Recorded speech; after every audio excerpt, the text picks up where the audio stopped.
demolish the Schrader house. Our staff's been working on it for 2 straight days. If you go up there, you'll see we've cleared it now. We're clearing out all the debris at the moment. Mr. Adams, to answer your question, there had been some preliminary talks about turning that property into a park at one time. However, that was, and it is in the Parks and Recreation Master Plan for us to consider some options for that.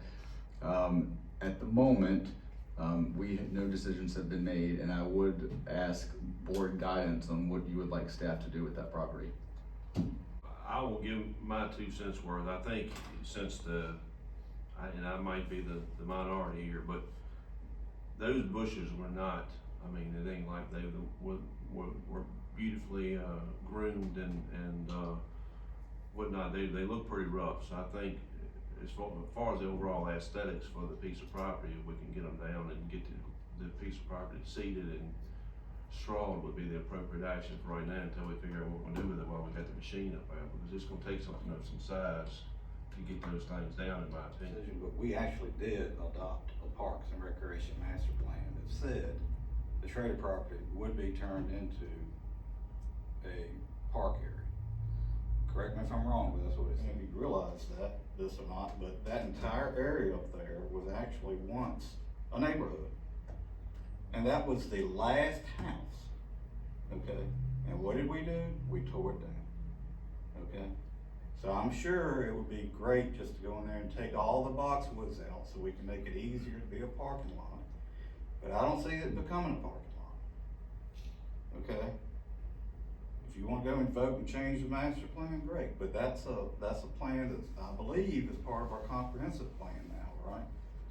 So we kind of made that decision, and I think we should have a whole lot of discussion before we go back on that. I agree with that, my whole thing is those boxwoods, maybe not all those boxwoods need to stay, cause I love boxwoods.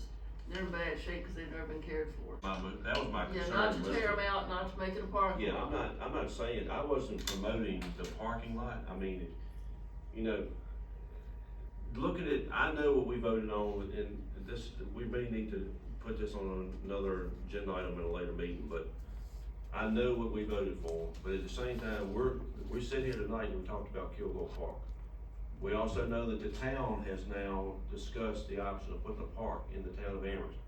I don't know how many parks the town of Amherst can accommodate. From the fiscal side of things, I'm just saying those bushes look horrible. And I'm not saying that we remove them all. If we want to maintain some of them for the heritage of that area, I'm all for that, but I think we need to explore that. I was more thinking, again, for right now, if we plant grass and maybe put picnic tables there for the community, if somebody from the courts or the sheriff's office or anybody else from the church, they want to go over there and have picnic lunches and things of that nature, it would be a great area to be able to do that. I just want to make sure we look at the big picture. I mean, I know how passionate you are about this, Mr. Martin. I respect that. I just want to make sure that we're being objective about this thing.